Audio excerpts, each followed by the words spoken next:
Bueno, nosotros somos el equipo 3 del ganado equino y vamos a retomar la evidencia 3 que quedó pendiente sobre los patógenos que afectan a la salud del ganado equino.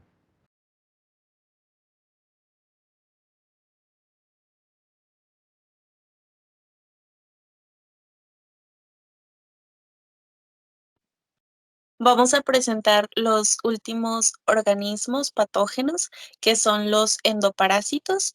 Eh, para comenzar, tenemos a Trichinella spiralis, que provoca la enfermedad de la traquinelosis. Los síntomas que el ganado presenta son molestias abdominales, debilidad muscular, fiebre, hinchazón alrededor de los ojos y algunas ocasiones presenta lo que son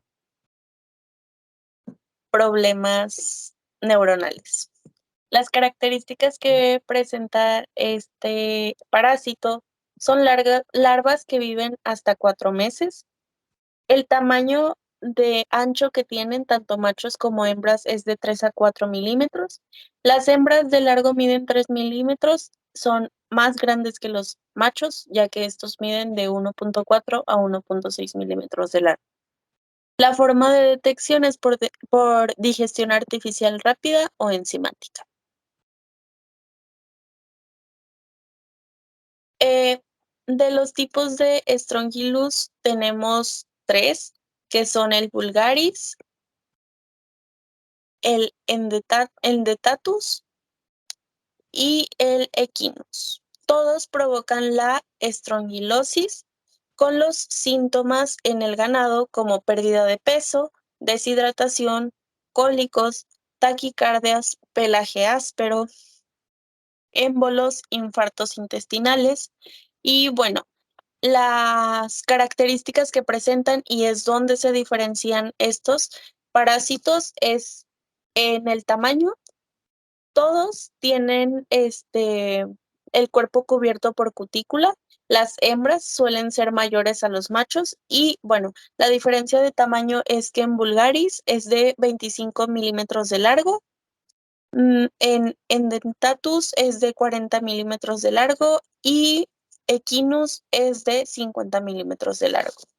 La forma de detección de estos endoparásitos es por examen con la técnica McMaster, que más que nada es este, unas cámaras de conteo que se ponen en el microscopio para poder hacer lo que es una inspección visual al microscopio con suspensión fecal. Y la otra es examen de presencia de larvas. Trichostrongylus saxei provoca la enteritis. Los síntomas que presenta el ganado son huevos en las heces, debilidad en general, pérdida de apetito y de peso, así como hinchazón. Las características de este parásito es el tamaño de ellos, que es de 3 a 5 milímetros. Posee un esófago claviforme y, bueno, sus unidades esqueléticas son cortas y gruesas. Los huevos de este parásito son de 60 a 80 micras de tamaño. La detección es por examen rectal para inspección de heces con presencias de los huevos. Dictyocaulus provoca la enfermedad de bronquitis en los caballos. Los síntomas más que nada son respiratorios, dificultad para respirar, tos, fiebre. Algunas veces provoca lo que son dolores de cabeza en el caballo y secreción nasal. Las características es que es un gusano redondo con un tamaño de hasta 8 centímetros, es grande en comparación a los otros parásitos y su cuerpo, al igual que los anteriores, está cubierto por cutícula.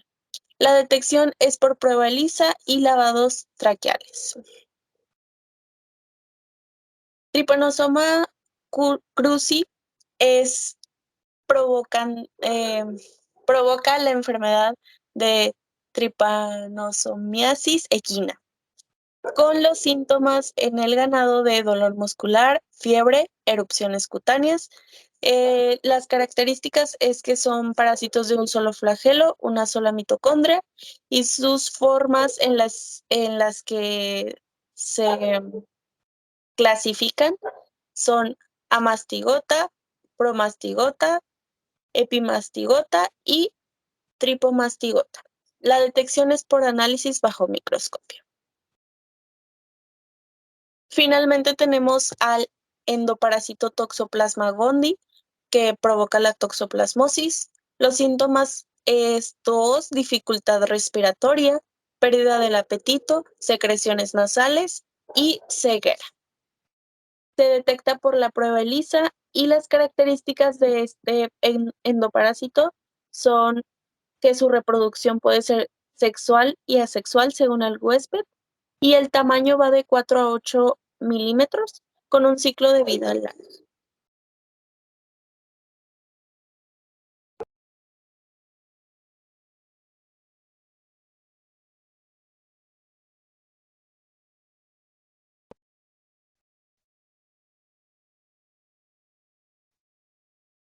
Bueno, en las proteínas recombinantes tenemos, como han mencionado nuestros anteriores compañeros en las presentaciones, que estas son las proteínas que se dan al expresar un gen, el cual este fue clonado en una línea celular, la cual es distinta a la línea celular original. Por esto se le llama así. La que sigue, por favor. Bueno, ahora vamos a hablar sobre algunos de los usos de esas proteínas. Estas pueden ser usadas como agentes terapéuticos en el tratamiento de distintas enfermedades y también se usan en la producción de vacunas, así como en el diagnóstico de distintas patologías. En el caso de las vacunas, como ejemplo, se encuentra la vacuna de la hepatitis B o la del papiloma humano. Todas estas fueron hechas a partir de proteínas recombinantes. Y en la farmacéutica, el ejemplo más común que existe es el de la insulina. Esta es la primera proteína recombinante que se produjo y que aparte se comercializó. La que sigue, por favor. Bueno, aquí tenemos dos diagramas generales sobre la producción de las proteínas recombinantes. El primero es a nivel laboratorio y el segundo es a nivel industrial.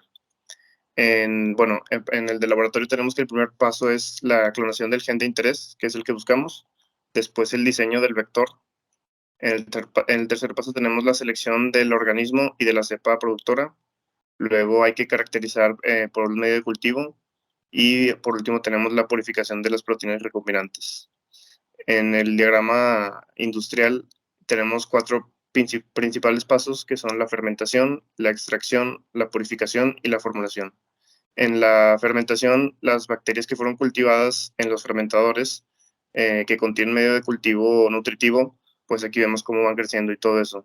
Después en la extracción tenemos las células centrifugadas para recuperar las proteínas de su interior. Luego en la purificación se separa la proteína recombinante de las otras distintas proteínas bacterianas que hay. Y por último, en la formulación, la proteína recombinante la modificamos para conseguir una forma estable y que ésta sea estéril para que pueda ser utilizada terapéuticamente. La que sigue, por favor. Bueno, ahora vamos a hablar un poco sobre los sistemas de proteínas, empezando por el de las bacterias. Los más comunes de las bacterias usadas son Escherichia coli y el Bacillus subtilis, siendo Escherichia coli la más común de todos los tipos. Algunas ventajas son el bajo costo, que crecen a una velocidad impresionante, es muy rápido. También que permite la producción a grandes cantidades de la proteína en muy poco tiempo y así como que tiene un proceso estable. También en las desventajas tenemos que esta no ofrece modificaciones post-traccionales, así como la acumulación de las proteínas en los cuerpos de inclusión. Y por último, la acumulación de endotoxinas, serían algunas de las desventajas. Aquí del lado derecho tenemos algunos de los ejemplos de proteínas recombinantes que encontramos, entre los cuales se encuentran la glicanasa, la lactamasa, la glucosidasa, las peptidasas, la penicilina G acilasa, la tripsina, la glutaminasa, las celulasas, la subtilinasa, la amilasa, disulfuro isomerasa, la fibronectina, la internalina A, la pediosina y la quimiosinas. La que sigue, por favor. Bueno, ahora tenemos las levaduras, siendo las más comunes la Pichia pastoris y Saccharomyces cuello uterino. Algunas de las ventajas son el sistema de expresión eucariota, el cual siempre está bien definido y es económico, así como el alto rendimiento de estas y el bajo tiempo de expresión. También estas permiten la expresión de las proteínas secretadas como de las intracelulares. Algunas de las desventajas serían la glicosilación diferente a las células del mamífero y también la hiperglicosilación de las proteínas. Algunas de las proteínas que encontramos vendrían siendo la pirofosfatasa, la PIPT proteasa, la scramblasa lipídica, la monoxinomidasa A, la lepirudina, la desirudina, la insulina, el glucagón, la rabuxicasa, la escalatinada, la ocriplasmina, el colágeno y la pancrelipasa. La que sigue, por favor.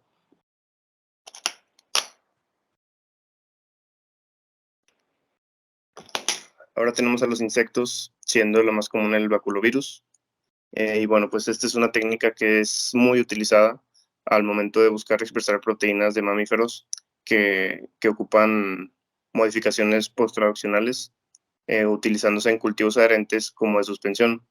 Algunas de las ventajas que tienen son los buenos niveles de expresión, sobre todo en las proteínas intracelulares, también que están libres de endotoxinas y que es muy sencillo el proceso de la purificación. Algunas de las desventajas, vendría siendo la glicosilación, que es diferente a la que se considera en sistemas de mamífero, y el proceso de escalado, que requiere grandes volúmenes de virus. Algunas de las proteínas que encontramos vendrían siendo la peroxirredoxina, la ciclina, la neuraminidasa, la oligopeptidasa, la hemaglutina, la lisozima, el leucotrineno, el glipicano y el agrinisucocinato. La que sigue, por favor. Ahora tenemos el vegetal, siendo los más comunes la nicotiana betamiana, la Arabidopsis thaliana. Esta es una técnica que es muy utilizada por pistola de genes y entrega indirecta mediante el uso del Agrobacterium tumefaciens o la plantavirus. Algunas de las ventajas es el bajo costo, la seguridad al hacerlo, la versatilidad y la velocidad. Entre las desventajas se encuentra la fabricación a gran escala de proteínas recombinantes, es complicado. Algunas de las proteínas que encontramos son la albumina, la eritropoyetina, la antricipsina alfa-1, el interferón alfa-2b, la hormona del crecimiento, la T-citotóxica, la lisosoma fosfatasa alcalina y el colágeno alfa-1. La que sigue, por favor.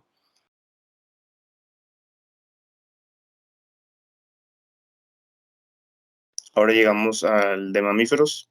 Pues este es un sistema de elección para la expresión de vacunas y proteínas terapéuticas que se puede obtener tanto a partir de cultivos celulares transitorios como de los estables.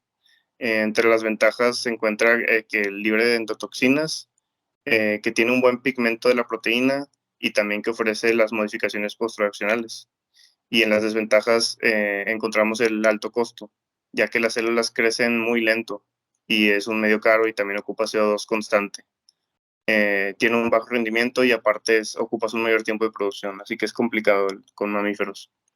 Y algunos de los ejemplos que encontramos de proteínas recombinantes son la proteína EGFR, la proteína Spike S1, la CTLA4, la CD98, la CD24, la FAS, la rituximab y la RFV111. La que sigue, por favor. Bueno, aquí tenemos el sistema de bacterias. Este es un diagrama que hicimos. El primer paso sería el diseño del vector. Para esto ocuparemos el número de copias, el promotor y la presión de selección. Después de esto vendría siendo el paso de la selección de la cepa productora, que es muy importante. Este tiene que tener altos niveles de producción, así como un buen desempeño en el proceso. También ocupa ser modificada para que la producción sea más sencilla. Después es el cultivo bacteriano. En este se ocupa la estrategia de operación, una alta densidad celular y un diseño óptimo del medio. Y por último tenemos la purificación. En este se eliminan las endotoxinas, así como se separan de las proteínas bacterianas que no ocupamos, las extras, y se lleva a cabo la ruptura celular. La que sigue, por favor.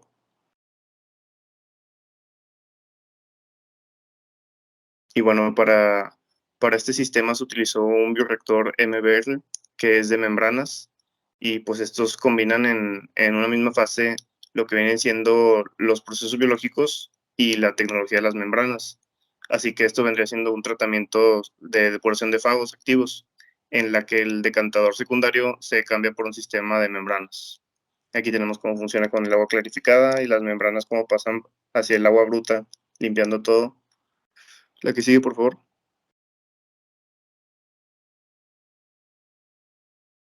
Bueno, ahora tenemos el sistema de levaduras.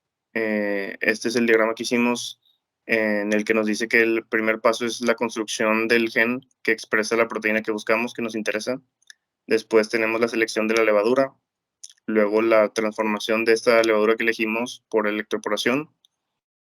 Después tenemos la selección por la auxotrofia, luego los ensayos de inducción y por último utilizamos unos métodos de evaluación de expresión Western blot, así como el SDSPH y los ensayos de actividad. La que sigue, por favor. Para este, como en la mayoría de los sistemas, se utilizó el bioreactor de tanque agitado. Es el más común, el que más se utiliza, sirven varios.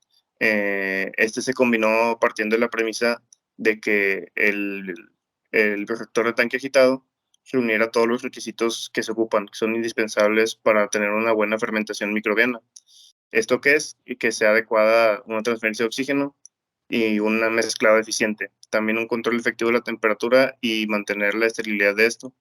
Como aquí podemos ver las partes del bioreactor, tenemos el reactor aquí en medio, luego el mezclador y la chaqueta que va a los lados. Y del lado izquierdo tenemos los reactivos que se introducen por la parte de arriba y la entrada a control. Acá abajo, por acá abajo, en medio es donde viene el producto final, donde sale. De aquí sigue, por favor. Bueno, para seguir, bueno, siguiente a este sistema está el sistema de proteínas recombinantes por medio de células de insectos. Para la metodología de este sistema se empieza con la construcción de un genoma recombinante. Después seleccionaremos las líneas celulares hospederas según la expresión y se realizará una transformación de las larvas o las células en crecimiento mediante un virus. Y normalmente se utiliza la larva de Spodoptera fructiperda y el baculovirus. Después se sigue con la expresión de la proteína recombinante y finalmente se realiza una extracción y purificación de las proteínas recombinantes. Para este sistema pues, utilizaremos el bioreactor de tanque agitado. Este bioreactor tiene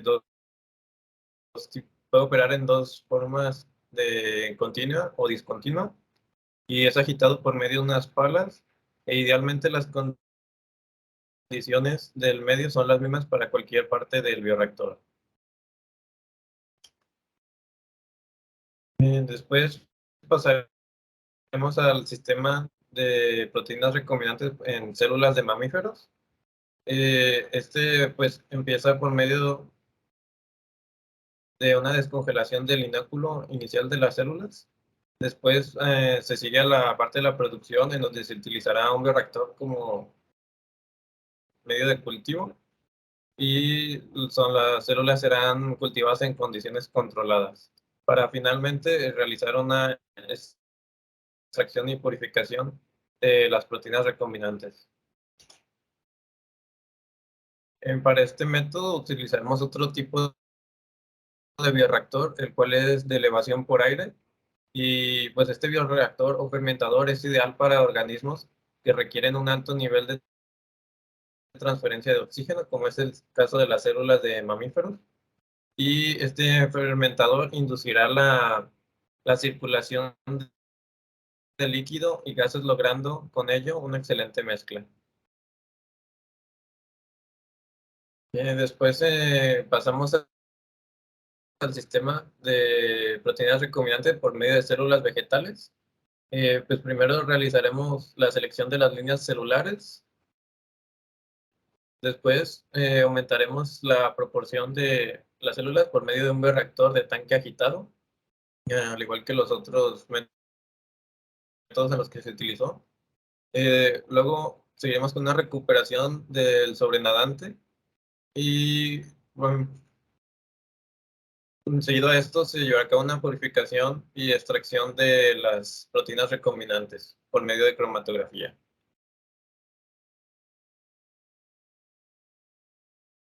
Pues como ya he dicho, aquí también utilizaremos el bioreactor de tanque agitado. Y bueno, después pasaremos a los kits de proteínas recombinantes para identificar patógenos que afecten al ganado equino. Aquí tenemos primero un kit para la salmonela, el cual esta proteína se produce por medio del sistema de bacterias y es la proteína OMP, que pues puede ser utilizada en las técnicas de Western blot, dot blot, ELISA indirecta, eh, ELISA directa y inmunoensayo de quimioluminiscente y lateral flow. Y pues estas técnicas serán pues útiles para prácticamente cualquiera de las proteínas que se utilizan para la detección de estos patógenos. Después también tenemos el microorganismo de Borrelia burgdorferi y esta puede ser producida por medio del sistema de bacteria, tanto como por sistema de levadura.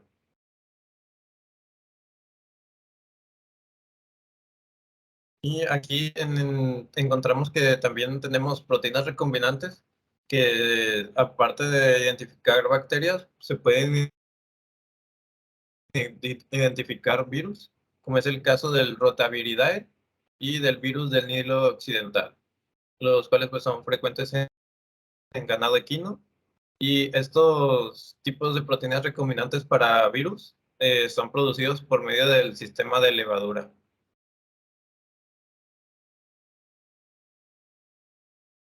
Y finalmente encontramos otro tipo de patógeno, de los cuales son endoparásitos.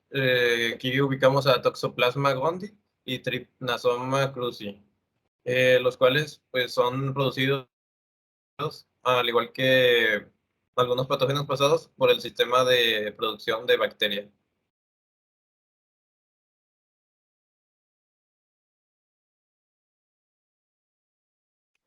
Ok, entonces ahora vamos a empezar con la producción de vacunas.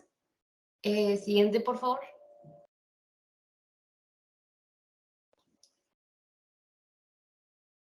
Siguiente diapo. Ok, aquí primero vamos a empezar con la clasificación de las mismas. Aquí se clasifican en dos grupos, los cuales son las convencionales y las no convencionales.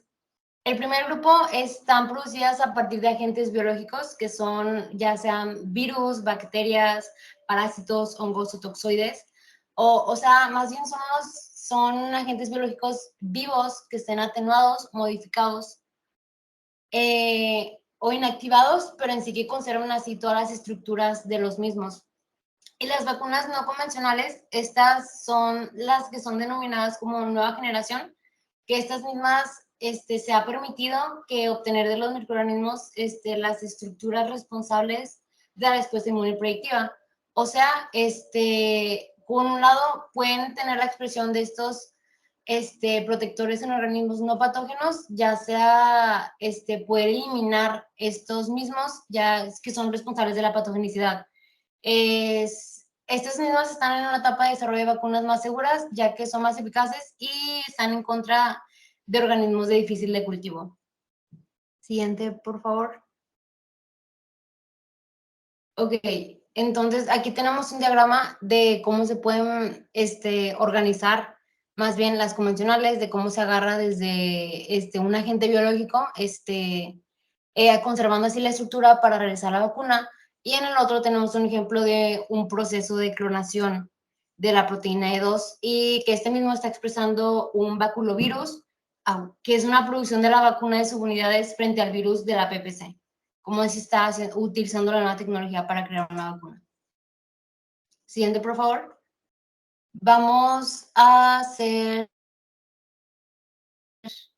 el proceso de creación de una vacuna en la siguiente diapositiva, que esta se divide, bueno, este es más bien, es un proceso complejo, ya que tiene etapas controladas desde inicio a fin, y esto, o sea, es más porque ya las vacunas son productos biológicos y así se obtienen a partir de los organismos vivos, ya sean como los virus o bacterias, y obviamente antes de administrarse a los humanos tiene que pasar por varios controles de calidad, que estos son 4 fases, que el primero es la fase exploratoria, que aquí mismo es donde se crea este proceso de creación de la vacuna, que este mismo aquí trata de comprender la enfermedad, ya sea todo lo que ella exige identificar a los genes, es más importante para desencadenar una respuesta inmunitaria eficaz.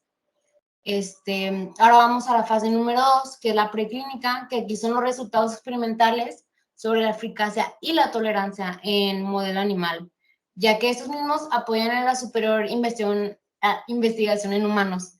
Entonces, estos mismos se utilizan ya sea sistemas de cultivos de tejidos o de células o pruebas animales, y, o sea, como por ejemplo pueden ser unos ratones o unos monos, así evaluando la seguridad de la vacuna y su capacidad inmune.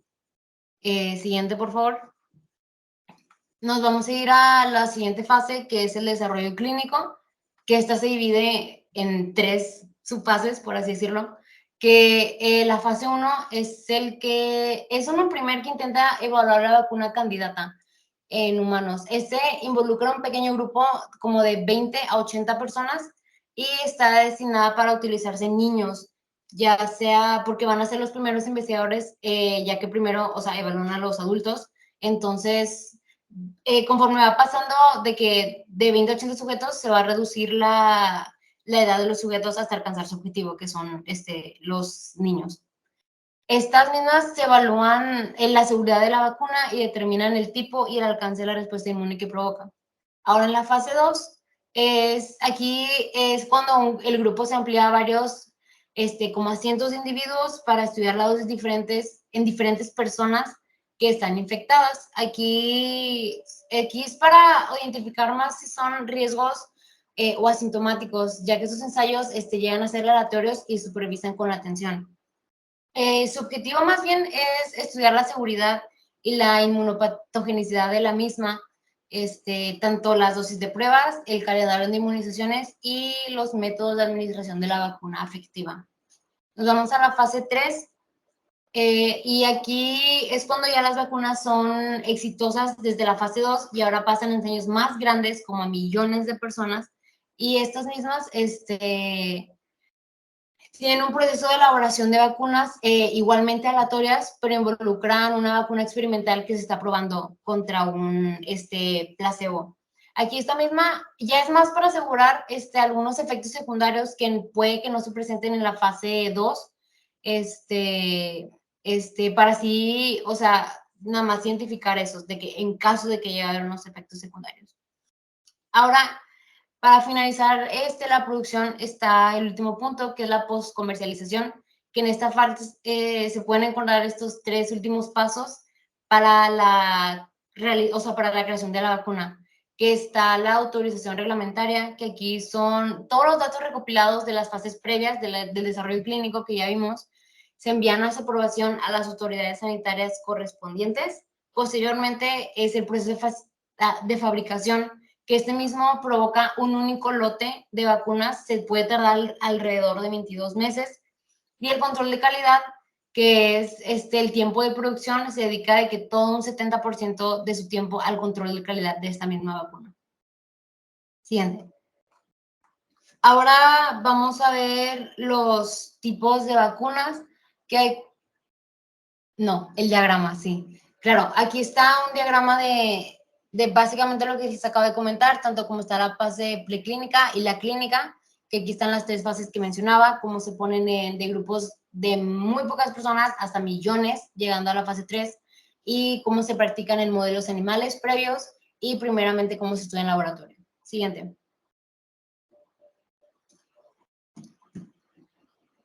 Igual, es un diagrama, pero ya más enfocado en las personas, para que se vea como cuántas vacunas se llegan a usar en cada fase, y sobre las aprobaciones regulatorias y cuando ya se tiene el acceso a las mismas. Siguiente, por favor.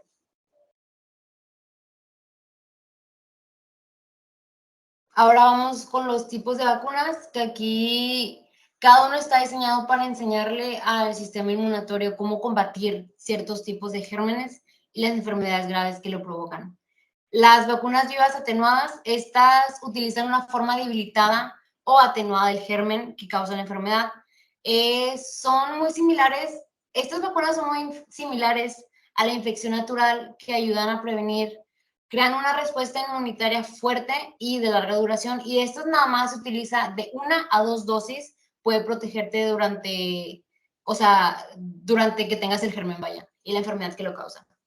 Ahora, las vacunas inactivas, estas utilizan la versión muerte del germen que causa la enfermedad. Estas no suelen proporcionar inmunidad tan fuerte como las pasadas, ya que pues es dado que es posible que se necesiten varias dosis con el tiempo, o sea, varias vacunas de refuerzo para tener la inmunidad continua de la enfermedad. Ahora vamos con las vacunas de subunidades, que estas utilizan utilizan partes específicas del germen, como ya sea su proteína, el azúcar o la cápsula. Y es que, ya dado que utilizan las partes específicas, ofrecen una respuesta inmunitaria muy fuerte, ya que va dirigida a las partes claves del germen.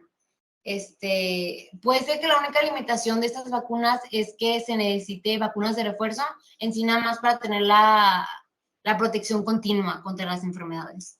Y por último, las vacunas con toxoides, que estas, pues como lo dicen, utilizan una vacuna, o sea, un producto nocivo fabricada a partir del germen que causa la enfermedad. Estas crean inmunidad a las partes del germen que causan la enfermedad en lugar del germen en sí, pero esto mismo igual significa que la respuesta inmunitaria pues sí va dirigida a la toxina en lugar de a todo el germen. Entonces, a la siguiente diapositiva están los diagramas, siguiente por favor, de las vacunas vivas atenuadas, tanto un diagrama de cómo representativo de los dos, de las vacunas vivas atenuadas y de las inactivas, de cómo se crean. Al igual, siguiente por favor, de las vacunas de subunidades y con toxoides, igual mismo con su diagrama representativo de cómo se van creando estas mismas. Siguiente, por favor. Ok, entonces aquí ahora tenemos las vacunas comerciales, con el ganado que tenemos, que es el equino, que aquí tenemos una que se llama Brucel RB51 Plus, que esta es una vacuna liofilizada para la cepa de Brucella abortus. Están en dosis reducidas para estos mismos y para prevenir la brucelosis bovina. Y aquí hay un diagrama de cómo se basan en la realización de esta misma. Entonces, en otro patógeno, que son los subtipos H7N7, tenemos el Equilis frequenza, que es la inmunización activa de caballos contra la influenza equina. Dado esto reduce la gravedad y la duración de los síntomas clínicos y la excreción del virus tras la infección. Siguiente, por favor.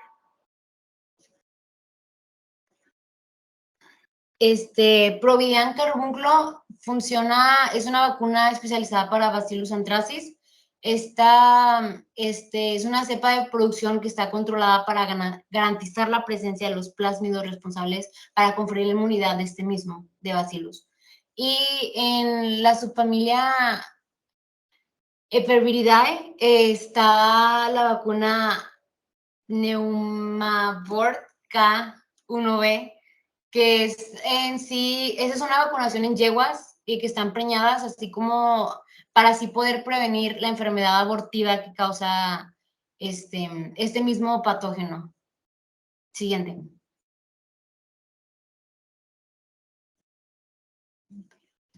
Y para una vacuna de salmonela encontramos Nobilitis Salembacte, que esta misma reduce la excreción fecal y las infecciones provocadas por estas mismas y dan resistencia a la inmunidad activa y inmunidad pasiva en la progenie. Y para Clostridium tetani tenemos Clostrizan, que es una suspensión de graves inactivados de estos mismos y absorbidos en hidróxido de aluminio. De eso se compone la vacuna. Siguiente.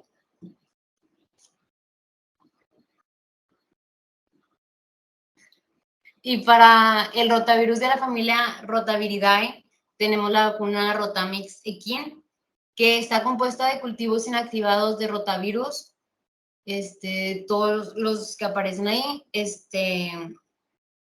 tanto como el gen aluminio y Escherichia coli, etcétera, y los culicoides SPP, que están, para ellos existen las vacunas atenuadas monovalentes, que estas mismas estimulan el sistema inmune aliando la sintomatología clínica y así evitan la replicación del virus en los animales que se podrían infectar de este mismo patógeno. Siguiente, por favor.